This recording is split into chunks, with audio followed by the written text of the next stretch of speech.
and a very warm welcome to our number 8 SAIAB seminar. This is the last seminar of our virtual seminar series at SAIAB. So well done for reaching out during a very challenging and yet another challenging year. We made it. Before we start, I've got a couple of house rules, but they made them quite easy for me because basically they shut your mouth already, so you're muted. But you've got a chance to send all of your questions for Jennifer and to post them on the Q&A question and answers function. There is also a chat box that you can make comments to the talk, and the question will be answered at the end of the talk, where I'll go through them. Lucky and Wesley, there is a big team behind the scenes here managing everything, so thank you over there.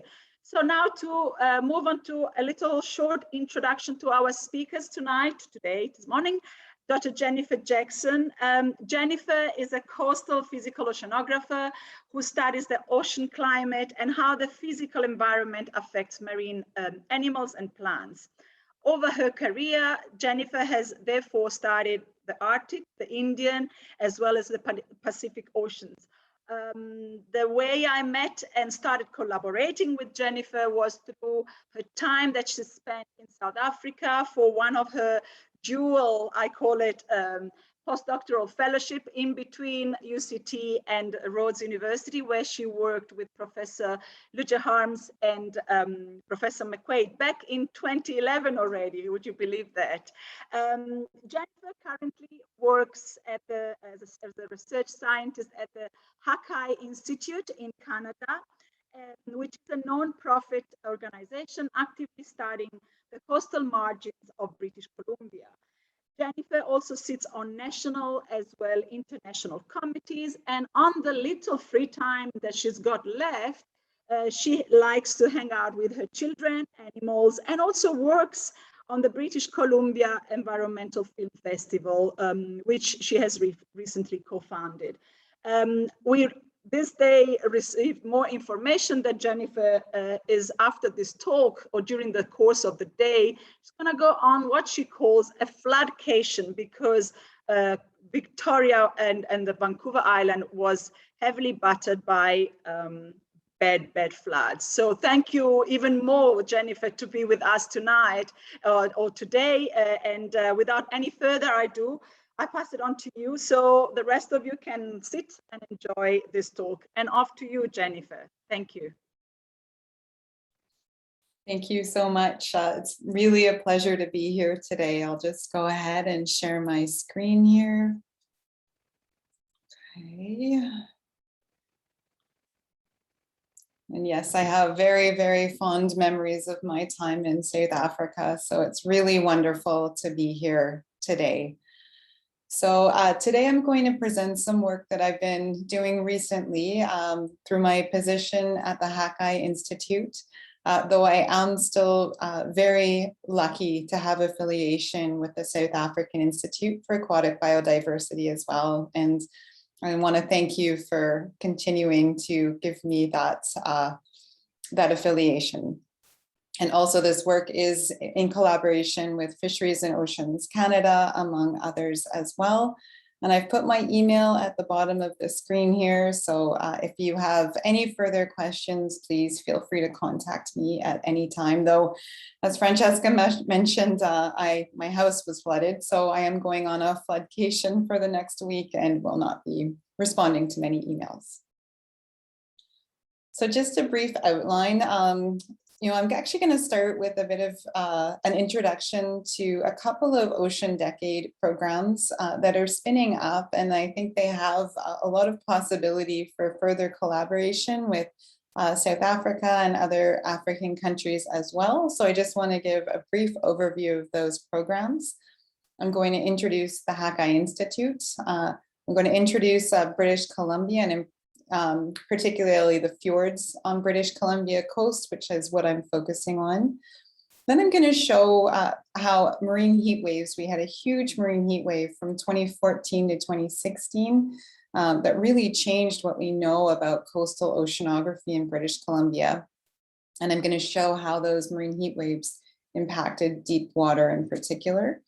Then I'm going to move in and show some of the longer term changes that we've seen affiliated mainly with the marine heat wave to temperature, salinity, oxygen saturation, and apparent oxygen utilization in deep water from 1951 to 2020. I'll talk about mechanisms for warming, and I'll talk about mechanisms for deoxygenation as well.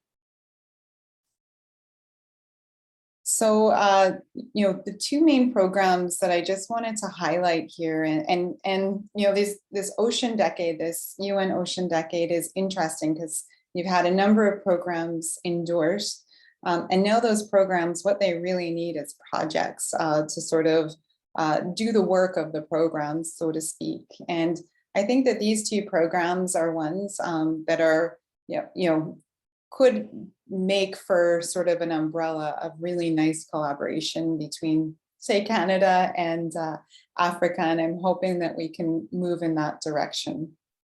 So the first is Supreme, and this is largely a NOAA initiative that has become more international. And the second is Smartnet, and this is largely an ICES-Pisces initiative. And so Stephen Bograd, who is leading both of these programs, he put these slides together and just asked me to speak to them. For those who aren't familiar with ICES and Pisces, ICES is an intergovernmental initiative that covers most of the North Atlantic, and Pisces is an intergovernmental initiative that covers most of the North Pacific. And they've been working increasingly together to sort of cover these large areas, but also now, together they cover most of the Northern Hemisphere. So what is Supreme? Well, it stands for Sustainability, Predictability, and Resilience of Marine Ecosystems. And the history of Supreme is that it was first submitted to the International Oceanographic Commission, or IOC, by NOAA in January of 2021. It builds on the NOAA's Climate Fisheries Initiative, which is really focused on marine ecosystem predictability and management. It was endorsed by the Ocean Decade in September 2021. And right now they're beginning to develop an engagement plan and an international steering committee as well. If you're interested in this program, I've put Steve's email address below, or you can reach out to me and I can put you into contact with him. Now just moving into Smartnet. So Smartnet stands for the Sustainability of Marine Ecosystems through Global Knowledge Networks.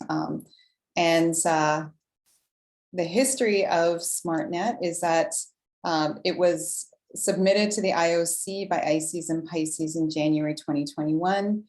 The main theme is to support knowledge production and dissemination on the status and future of marine social ecological systems to support the UN Sustainable Development Goals.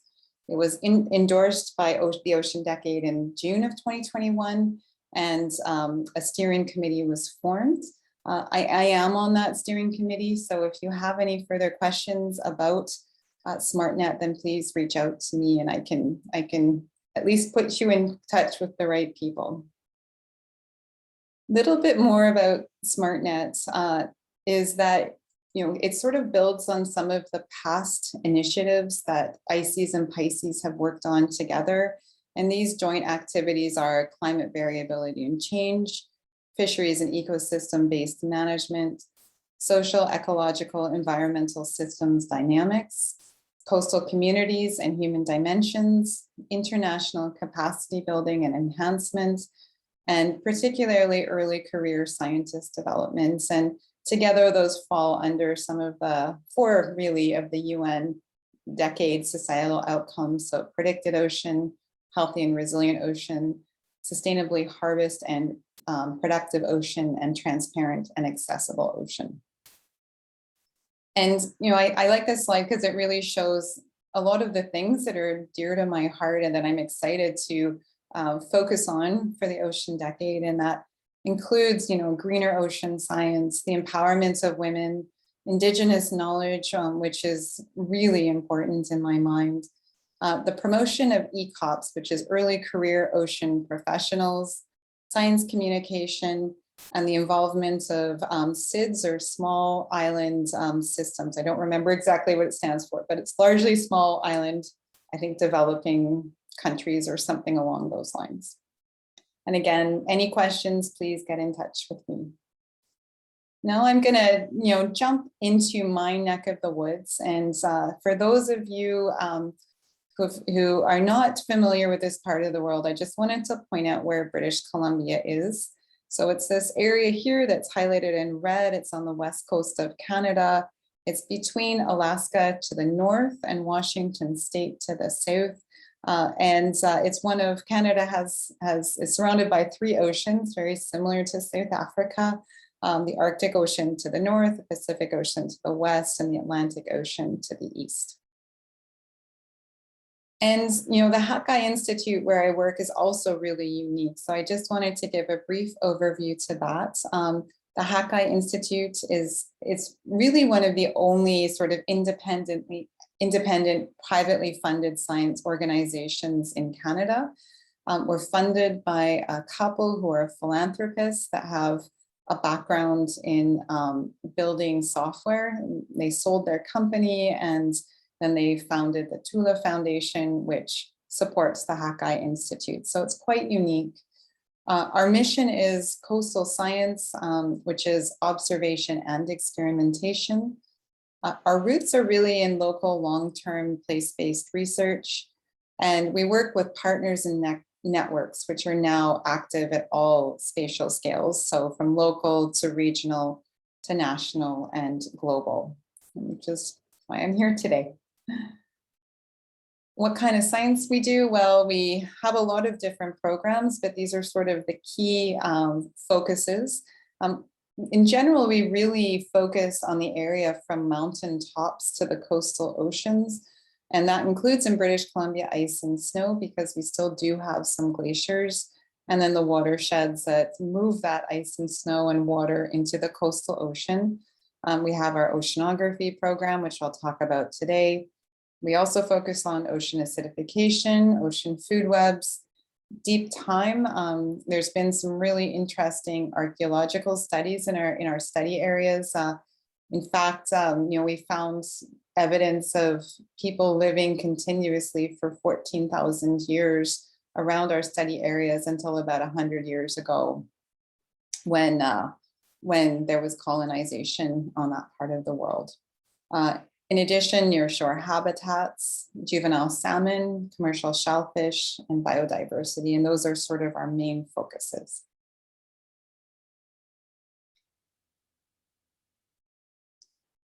And, we can't really do this alone. So here I'm zooming in on British Columbia and just showing sort of Hakai's footprint here.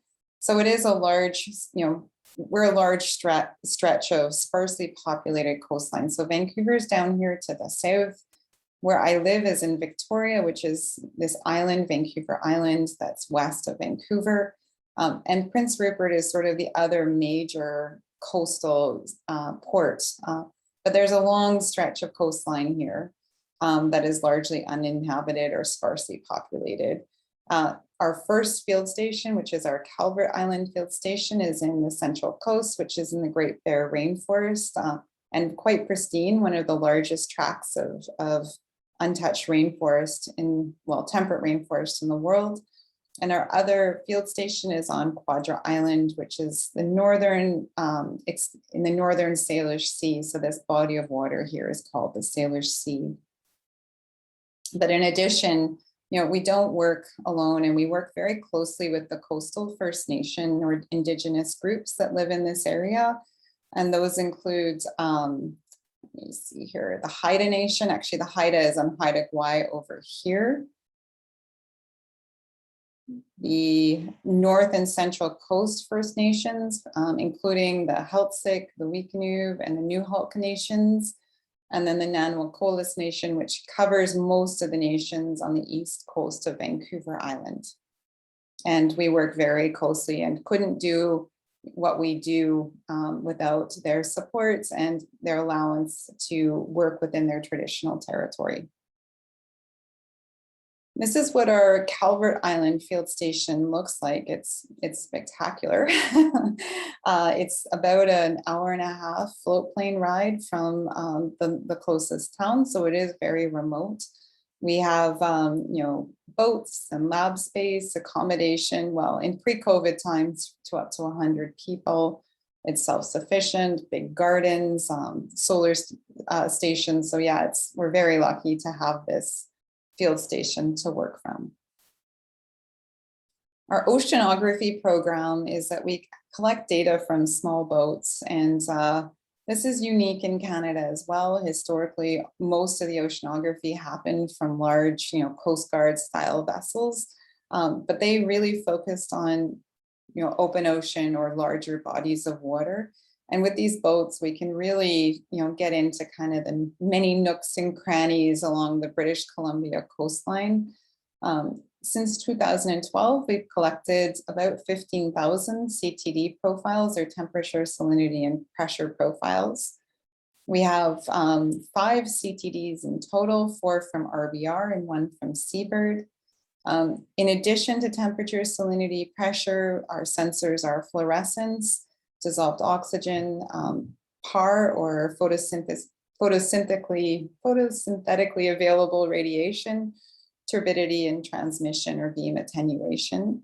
We also collect data using Niskin bottles to study nutrients, carbon dioxide, particulate organic matter, chlorophyll, phytoplankton, bacteria, and viruses. And we also do zooplankton tows to collect data that measures biomass, isotopes, and fatty acids. In addition, we have a lot of autonomous sensing, in particular through our ocean acidification program. And this slide is courtesy of Wiley Evans, just to highlight the many ways that we're collecting OA data in particular. So, there's OA sensors on the Alaska Ferry that travels from Washington State all the way up through Alaska, and that's weekly measurements. There's this surface PCO2 buoy that measures surface, both atmospheric and surface ocean PCO2, collecting CO2 data vertically with bottles. Here's the way that those data are processed through what's called a percolator. And then we also have a cabled observatory with pH sensors on it as well. Okay, so with that over, I'm going to jump into some of the research here. And first, I want to just introduce you to the oceanography of British Columbia. And it's quite complex. For one, as you can see here, there's just lots of fjords. In total, there's more than 50 fjords throughout the coastline. And so that makes that quite complex. There's also large and small islands as well. And another reason why it's so complex is that we're really in this zone that separates sort of subarctic water to the north and subtropical water to the south. And you can see here, this is where the North Pacific Current bifurcates to form the northward flowing Alaska Current and the southward flowing California Current. And this bifurcation area, it shifts depending on the seasons. So in the summer, it's farther north, and in the winter, it's farther south. And that position of this current is driven by large scale winds, basically where the westerlies are. So what I'm showing here is all of the black lines are, our dominant currents in British Columbia. The white lines are the dominant wind direction. And then the colors here are the surface chlorophyll. And what you can see is that it's just really a system that's driven by seasonality, with really high, for example, chlorophyll concentrations in summer and lower chlorophyll concentrations in winter. And again, a lot of these currents that are shifting with the seasons. And so in the summertime, most of our coastal currents flow southward. And in wintertime, most of our coastal currents flow northward. This here is the area that I'm going to focus on today. So it's these large inlets that are on the mainland coast of British Columbia. all of them have glaciers at the head of the inlets. And, you know, inlets or fjords are the same thing, the same way to call two different things. But fjords are really interesting because essentially these were all carved out by glaciers during the last glacial maximum. And so their bathymetry is interesting. Normally there's a deep basin, and so these squiggles up here are the bathymetry going from the shelf break all the way into the head of the inlet. And so, for example, here in Butte Inlet or Station BU4, you can see that there's this basin that is the inlet itself. And then at the head of that basin, there is a sill. And the sill is basically the furthest extent of the glacier. And as the glacier receded, it left sort of a pile of rocks and a pile that basically formed the sill. And that's one of the defining characteristics of these inlets. In this case, for example, the sill going into Night Inlet is only about 60 meters deep, whereas the sill going into Butte Inlet is about 350 meters deep. And that really impacts the local oceanography. So now that I've introduced the study area to you, I'm going to start talking about some of the research, which is, you know, focusing on the changes that we're seeing. So first I'll talk about this big marine heat wave event we saw in British Columbia. It was first observed in the Northeast Pacific Ocean in 2014. And it was largely thought to be formed by really weak winter storms. So there wasn't a lot of, and 2 winters in a row where there just wasn't a lot of energy in the ocean to sort of mix up the cold water that was below the surface layer. And so this ended up just sort of an amplification of the surface heating in the ocean. And then in September of 2014, the wind shifted to downwelling favorable, which basically pushed that warm water onto the coastline. And so the entire sort of Pacific margin of North America observed really big temperature anomalies of about 3 to 4 degrees Celsius. And within a few days, you could see the signal sort of propagate along the North American coastline. In addition, there was the second strongest El Nino on record in 2016. And that also sort of compounded the marine heat wave. So it's part of the reason it lasted for so long. And so, you know, we know really well what happened offshore. We can understand it largely through satellites and Argo data. But there were very few studies about how this marine heat wave impacted the coastal waters. And here I'm going to talk about that today. And this work was published in 2018, and I believe that Lucky has put a link to those papers if you're interested in them, or 2 papers. First the 2018, and then I'll talk about the 2021 paper in a few minutes. So this is what the marine heat wave looks like. So these data, so what we're showing here is all data from Argo, Argo floats that were offshore. And we've separated it into 4 years, so 2014, 2015, 2016, and 2017. What the yellow colors show is when the surface waters were warmer than 100 or 0.25 degrees Celsius warmer than average. The orange is when both the surface and waters at 140 meters are warmer than average. And 140 meters is really important because this is the depth of water that's normally upwelled into British Columbia coast. This is sort of the source waters. This is around 140 meters offshore. And yeah, that's something I didn't mention, is that British Columbia coastal waters are heavily impacted by upwelling winds. And so when upwelling winds are favorable, they essentially push deep water that's normally cold and nutrient rich into the coastline of British Columbia, and that normally happens in the summertime. So, in 2014, what we see is that this marine heat wave was largely a surface expression, except in what we call the Gulf of Alaska, which is an upwelling gyre. And then we see that this, both the surface and the deep water there was, throughout the water column, was warmer than average. The red colors here are when just the water is at 140 meters. We're at least a quarter of a degree warmer than average.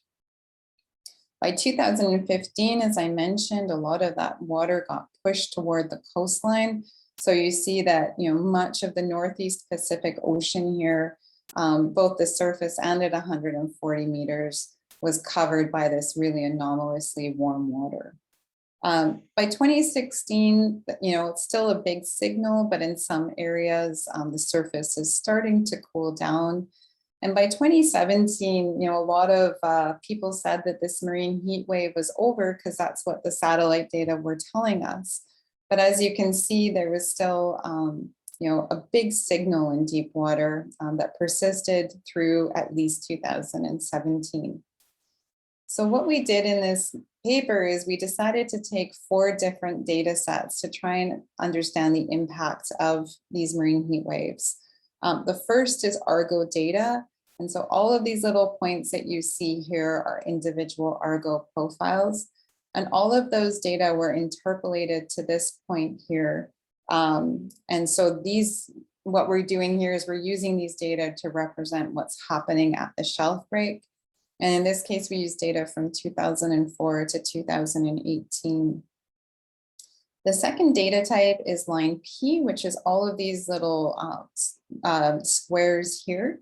Line P is a line that's sampled 3 times a year by Fisheries and Oceans Canada, and data have been collected there since 1959, so it's a very long continuous time series.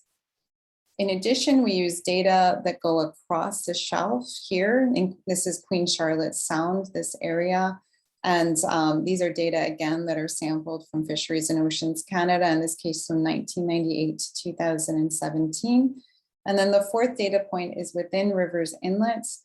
And it's data that have been collected from Fisheries and Oceans Canada and the Hakai Institute from 1998 to 2018.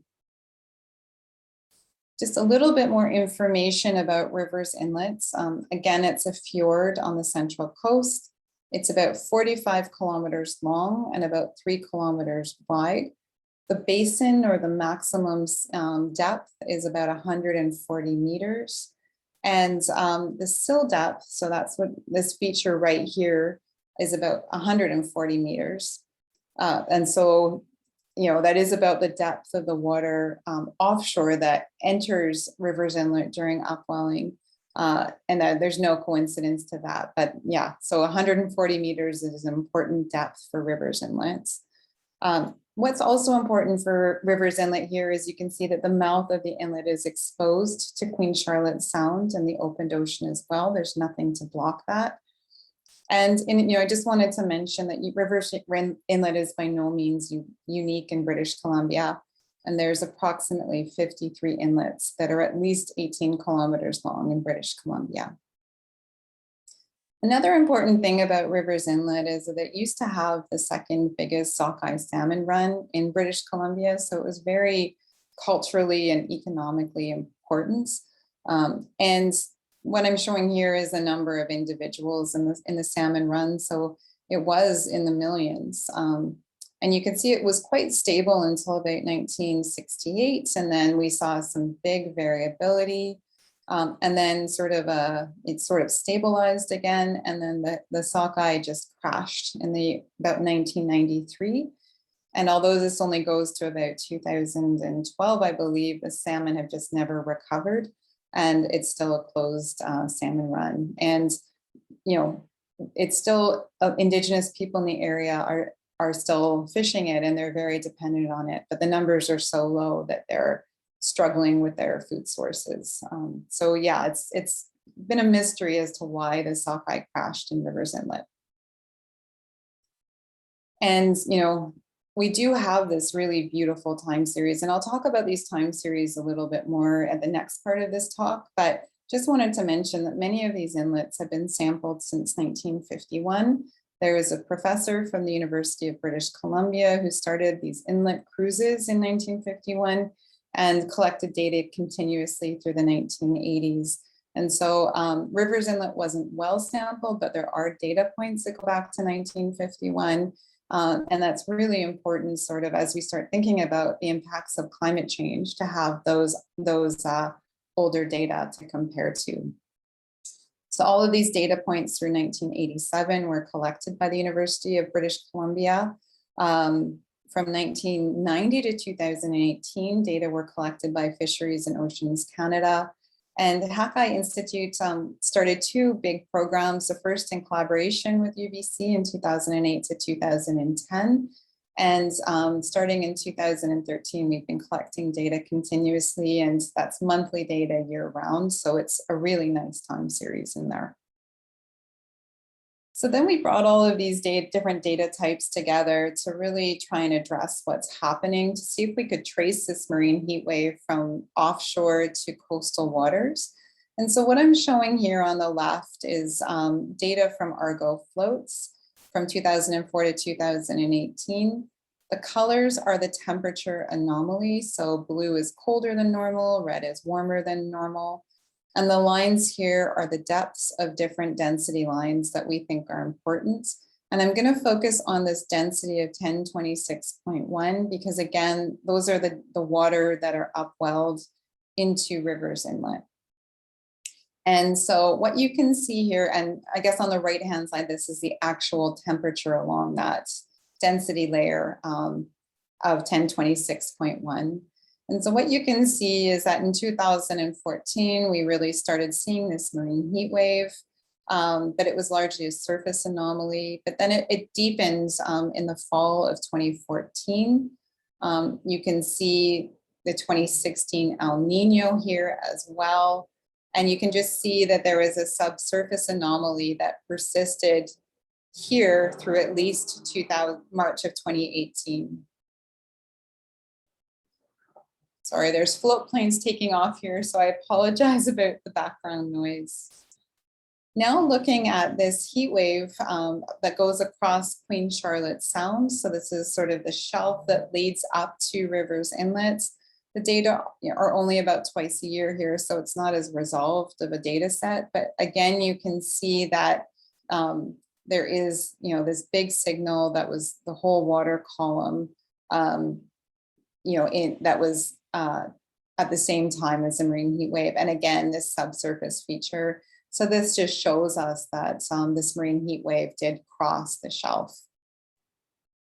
Now moving into Rivers Inlet, and here I'm only showing data from 1998 to 2018. And the inlets are a bit different because even the deep water has a lot of seasonality. Here I'm calling deep water everything that's below the sill depth.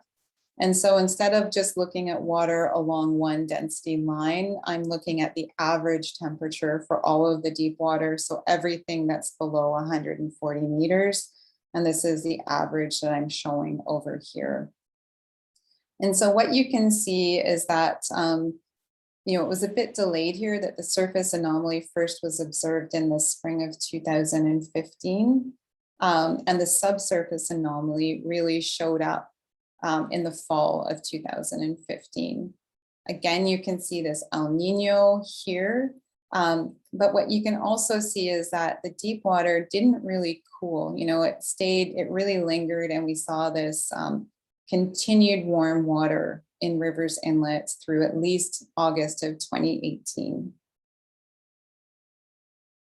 And now moving offshore, we can use these data to extend the time series to look at this offshore line that goes back to 1959, just to see if we've seen anomalies that are similar in the past. And so again, this is what the anomaly looks like, and this is what the temperature along that density line looks like. And again, this marine heat wave is really clear, and it stands out as being sort of the warmest and most persistent anomaly in the time series. But you can also see that there's other times where we see these, spikes, this sort of spikes in temperature warming. But what's different about, this 2014 to 2018 events is that it lasted for so long. And looking back at the time series, there was one other time where we had this, long sort of persistent warming, and that was a little bit in the mid 80s, but particularly, sort of a 4-year or 5-year warming anomaly from 1993 to 1998. And when we go back to our salmon record now and try and like squint our eyes and look at the salmon time series in relation to our temperature time series in around 140 meters below the surface, you can see that there are some places where these spikes line up. And so one thing in particular is that when we see this large warming or this prolonged warming here, it really matches when we see the salmon crash. And thinking about this a little bit more, one possible explanation for this is that, because British Columbia is in this transition zone between subarctic and subtropical waters, it also, we tend to see both subtropical and subarctic species, and particularly zooplankton. When waters are warmer, we see more subtropical zooplankton, and when waters are colder, we see more subarctic zooplankton.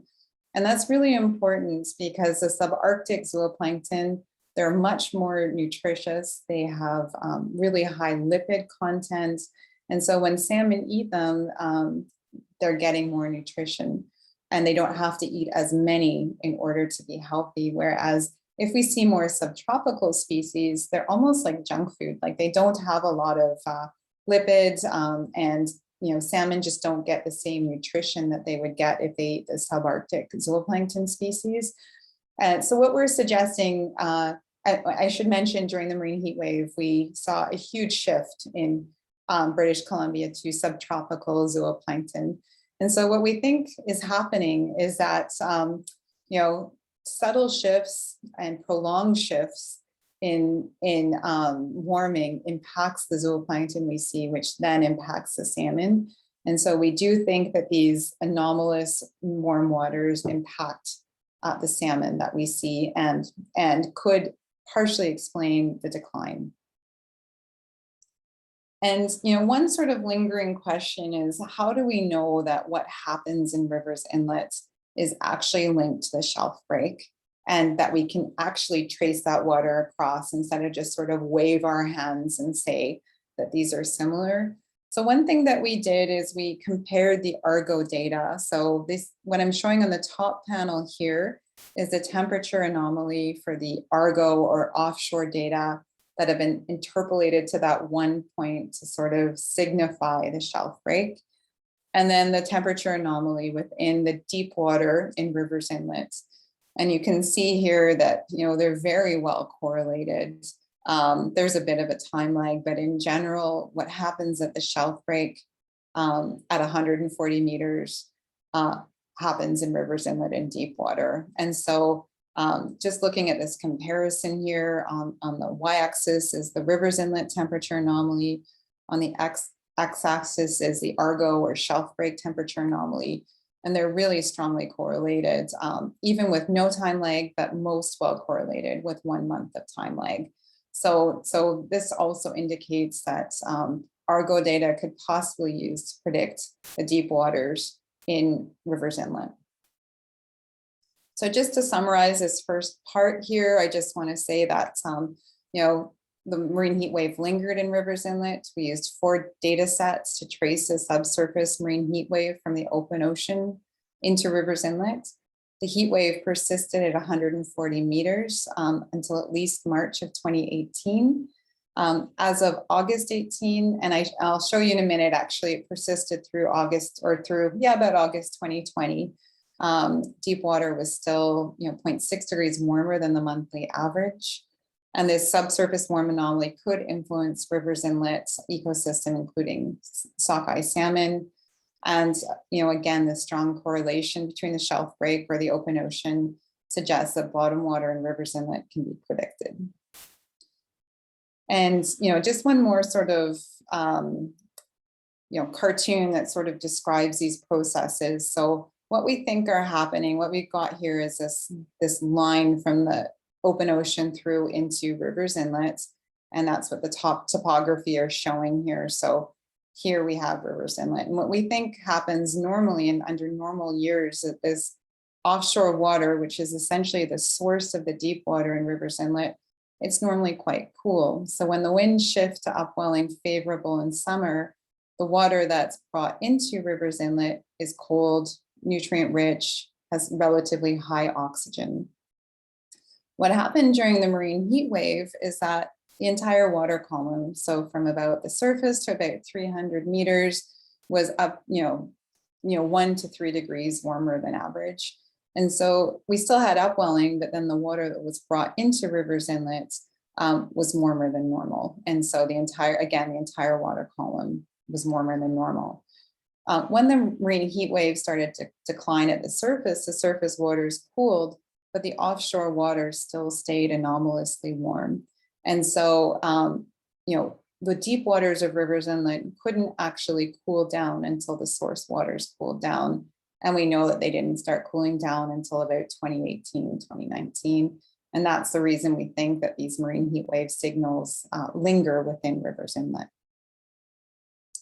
And so the next question is do we see similar warming in other British Columbia fjords? Is Rivers Inlet unique? And the second question is did warming temperatures impact oxygen concentrations? Because we know that warmer waters hold less oxygen than colder waters. And so then we extended this study to 4 different inlets: Douglas Channel, here's Rivers Inlet, Night Inlet, and Butte Inlet. Again, they're all glacially fed inlets. They're all a bit different though. Douglas Channel also faces the open ocean via Queen Charlotte Sound, but the sill depth here is 200 meters. We know all about Rivers Inlet now. Night Inlet is exposed to the open ocean, but it's exposed through a complex series of islands, so it's not as direct of a connection to the open ocean as Rivers Inlet or Douglas Channel. And here it's got a really shallow sill depth of 64 meters. And then Butte Inlet is quite isolated from the open ocean because the pathway is through these complicated islands and through the Salish Sea. But it's also got quite a deep sill depth of 355 meters. Again, all of these inlets have these remarkable time series going back to 1951. And with the best data coverage in the early years in both Butte Inlet and Night Inlet, and that's because they were closest to the University of British Columbia.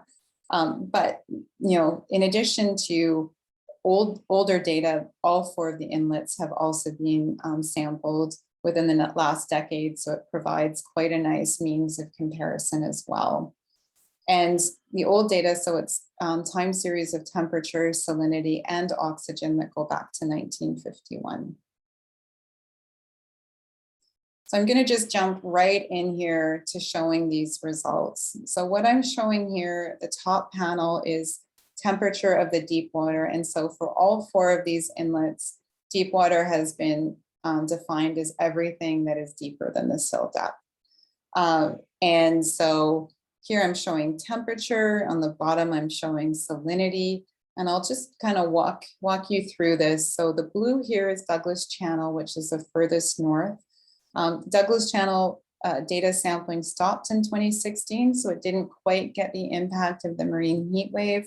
But even so, you can see these blue dots are anomalously warm in recent years. For Rivers Inlet now, I've extended the time series to 2020, and you can see that even within the spring of 2020, these waters still had not cooled down. Night Inlet, we have a few data points, and you can see, again, recent years are the most warm of the time series. And Butte Inlet as well, really anomalously warm water in recent years. And what's interesting about the 3 southern inlets, the ones whose time series extended 2020, is that the slope of the line of warming is almost identical. And so when we look at that over the 70 years, we can say that Douglas Channel, the deep water, warms 5.8 degrees. In Rivers Inlet, it was 1.3 degrees. In Night Inlet, it was 1.2 degrees. And in Butte Inlet, it was 1.3 degrees. In addition, there was a statistically significant increase in salinity at the 3 southern inlets that we think is associated with that, the warming salinity sort of has to compensate in order for the density to stay the same. So that's why we think there was an increase of salinity. And yeah, again, in the southern 3 inlets. Looking at temperature now, so this top panel shows looking at oxygen now. The top panel shows dissolved oxygen. The middle panel is basically how much oxygen or oxygen saturation that the water column can hold. And this is largely based on temperature. And then the bottom is the apparent oxygen utilization. And so again, all 3 southern inlets, we saw a statistically significant decline in oxygen of 0.7 milliliters per liter in Rivers Inlet, 0.4 in Night Inlet, 0.6 in Butte Inlet. And this represents roughly about 20% of the oxygen loss. What this gray line here shows is the line of hypoxia. So lower than that, we consider the waters hypoxic. And particularly in Rivers Inlet and in Butte Inlet, we see a number of instances in the last decade where the deep waters were hypoxic. And so generally that means that there's not enough oxygen for most species to survive. Again, we saw a statistically significant decrease in oxygen saturation, or the amount of oxygen the water can hold, at all 4 of these inlets, and that's associated with the increase in temperature. And we also saw only in Butte Inlet increase in the apparent oxygen utilization, which can imply increased respiration. And I just want to show you here that, we did think about the large gaps in data, because, it's hard with those often 10-year data gaps. It's hard to know if the trend is real. And what these are box plots that show the decade average. And again, it just shows that these trends are statistically significant despite the large data gaps. And, even in places like Rivers Inlet, where there were very little data in the early years, the trend of the average is still significant. What's interesting in oxygen is that it wasn't just a linear decline. And in fact, oxygen increased in many areas into the 1970s or 1980s, and then has largely declined since then. These large scale oscillations have been well recorded in the literature, and they represent, just sort of large scale oscillations offshore. So these trends are also believable. And so, what mechanisms do we think are accounting for this warming? And I sort of touched on this already, but first thing we wanted to do was just compare what we were seeing in these inlets to what was happening in the global ocean. And so, the average up until 2020, the average warming that we see in waters that's about 150 meters is about 0.1, or sorry, that should be 0.1 degrees Celsius per decade. And offshore in the open ocean, they've seen up to 0.08 degrees Celsius per decade in the waters in the Northeast Pacific Ocean. So what they're seeing offshore is quite similar to sort of this global average of warming at 150 meters. However, we found a warming trend that was up to double what they're seeing offshore, up to 0.2 degrees Celsius per decade. So almost double a warming trend. And so we think this is largely a function, again, of the fjords. And that's, once this deep water enters the fjords, it's largely trapped by the sill, where it's very difficult to cool. And so in addition to sort of the deep water offshore, staying warm, once this water gets into the sill, there's very few mechanisms to cool it. One of the mechanisms that we know about is, Arctic air coming from the continent and then cooling the ocean from the land. However, there has also been a warming trend in continental temperatures. So that can also explain why these inlets are warming so much faster than the global average. Mechanisms for deoxygenation. So, offshore, they found a deoxygenation trend of 0.09 milliliters per liter per decade. And this is really similar to what we found. So we think that, mechanisms that are happening offshore are just essentially the same as what's happening in the coastal waters. Of the actual oxygen decline, we found that about 28 to 39% can be explained by warming temperature. We found that remineralization within the inlet itself can account for about 5 to 15% of the oxygen decline. But the increased remineralization is also due to warming. And we also noted that Douglas Channel was different, and we found that by examining the apparent oxygen utilization.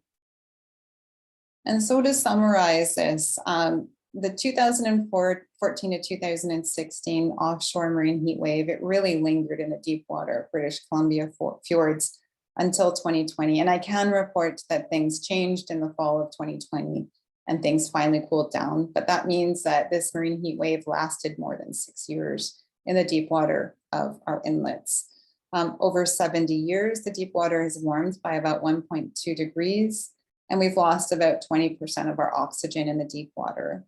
And we think that part of the changes to the marine ecosystem that we're seeing is because we're seeing more of the subtropical, less nutritious zooplankton that really impact the animals that are used to the more nutritious zooplankton. And so we think that these warm waters can explain the decrease in salmon populations, or at least partially explain that decrease. And one more thing I just wanted to mention here. I'm just going to give a brief plug before I take questions for this film festival. Just going to go to, hang on here. There we go. So yes, I have co-founded an environmental film festival called the British Columbia Environmental Film Festival. And it's really exciting because it's a collaboration between scientists and filmmakers with the ultimate goal of increasing the quality and the fact checking of science in film. We have our first online film festival from December 10th to 15th of this year. It will be video on demand, so people can watch it from all over the world. Tickets are on sale. However, I would really like to welcome people from around the world. So please just email me if you'd like to watch, but you can't afford the tickets. I will send you a voucher, and it would be great to have people from around the world watching that. And I've just put the website on here. And with that, I'm happy to take any questions. And again, I just really want to thank you for having me here today.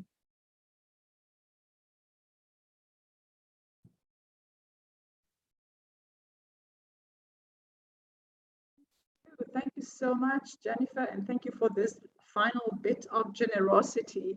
I also am jealous of those long-term time series, and please can you send some Argo floats this way, because only through long-term really time series you can highlight the real patterns.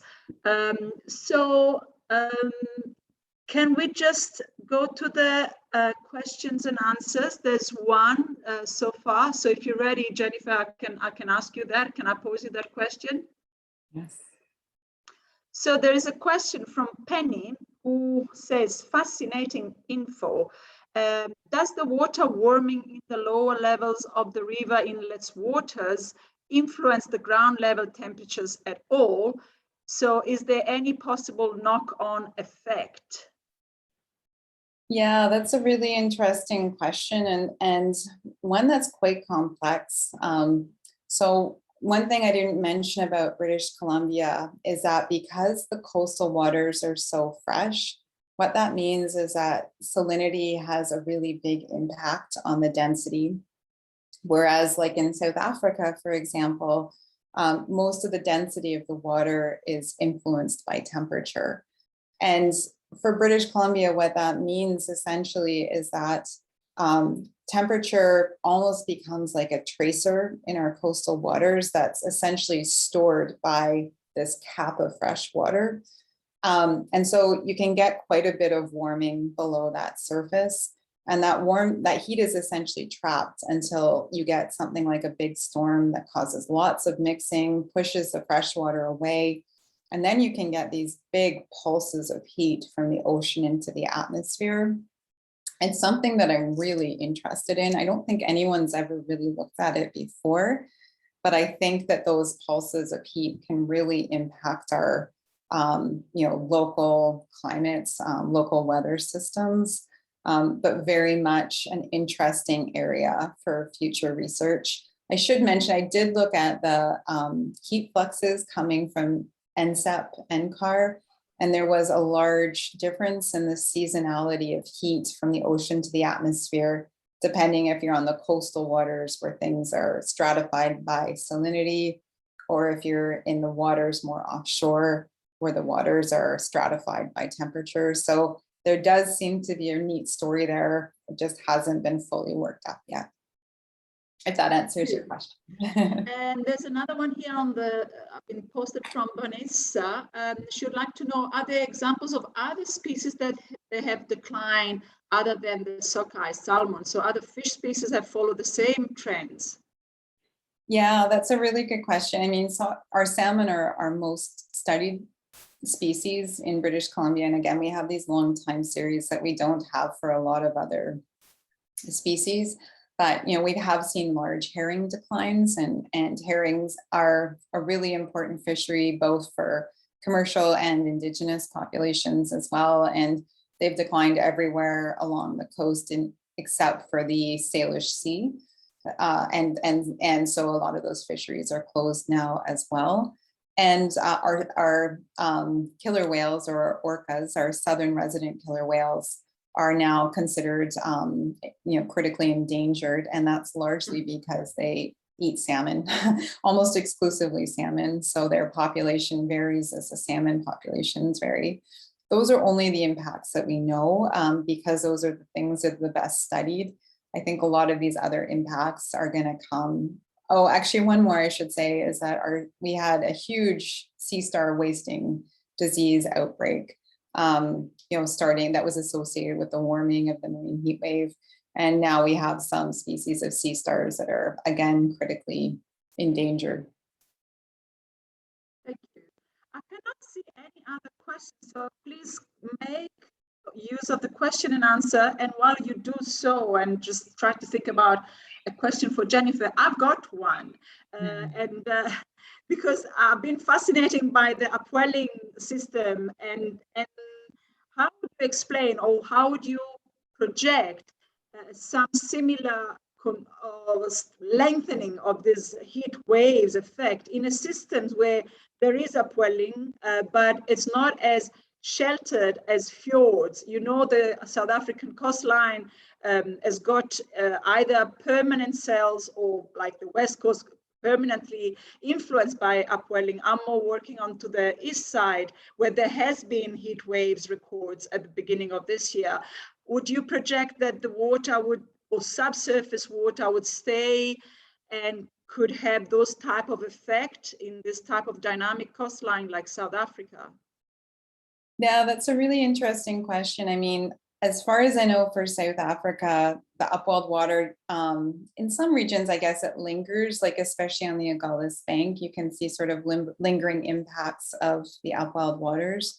So if there's the right dynamics to make the upwelled water lingered, like I think it's around Mossel Bay and sort of westward, where you do see these kind of cold pools of water, and those are important for, squid species and a lot of other species as well.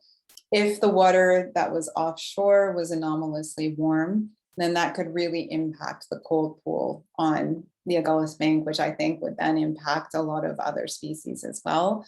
Another thing that we're seeing, and you may not have the same impacts in South Africa, but our offshore water in the Northeast Pacific is often very low in oxygen because we're sort of the end of the great conveyor belt, and it's also usually quite acidic. So strong upwelling can bring hypoxic events. They're seeing them, almost yearly in Oregon, and we're starting to see them in British Columbia as well. Though I don't expect that you would see that in South Africa, though perhaps, for example, the Somali upwelling zone, I think there's some hypoxic water in the sort of northern Indian Ocean. So you might see hypoxic events up there. Thank you so much, Jennifer. If you'd like to ask, also you can raise your hand and you will be unshut by Wesley. So you have your opportunity also to ask a question directly to Jennifer. So don't be shy. Let me check one more time. There's no question here. And I'll check the chat. I think some of our South Africans audience it's quite late, but I think they all enjoyed this very interesting overview. So if there aren't any further question, I would like to thank you, Jennifer, once again for your time during your emergency flooding problem, and also would like to thank you to the audience and to the for coming and to be here during this late hours for most of you.